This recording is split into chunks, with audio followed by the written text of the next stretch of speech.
ब्रह्मा के पुत्र प्रजापति दक्ष की पुत्री सती से भगवान शिव का विवाह हुआ।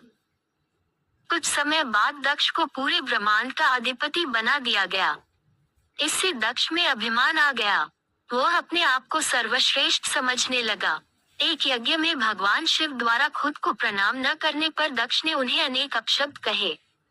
दक्ष ने शिव को शाप दिया कि उन्हें देव यज्ञ में उनका हिस्सा नहीं मिलेगा।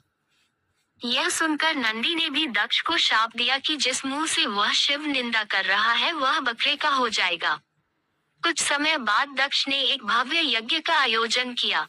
उसमें सभी देवी देवताओं को बुलाया गया, पर अभिमानी दक्ष ने शिव को उस यज्ञ से बहिष्कृत कर दिया। किसी तरह सती को यह पता चला तो उन्होंने शिव से उस यज्ञ में जाने की अनुमति मांगी। पहले तो शिव ने उन्हें समझाया, पर जब वे नहीं मानी तो उन्होंने सती को वहां जाने की अनुमति दे दी। सती अपने पिता के घर पहुंची तो दक्ष ने उनसे आंखें फेर ली। सती यज्ञ में शिव का भाग न देखकर रुष्ट हो गई और सभी को बुरा भला कहने लगी। यह सुनकर दक्ष ने भी शिव निंदा प्रारंभ कर दी। यह सुनकर सती को बड़ा दुख हुआ और उन्होंने योगाग्नि से अपने शरीर को भस्म कर दिया। यह देखकर शिव के गणों ने दक्ष यज्ञ पर हमला कर दिया, पर देवताओं ने उन्हें वहां से भगा दिया। वे शिव के पास गए और सारी घटना सुना दी। यह सुनकर शिव को बड़ा क्रोध आया। उन्होंने अपनी एक जटा को उखाड़कर जमीन पर मारा, जिससे वीरभद्र और महाकाली प्रकट हुए।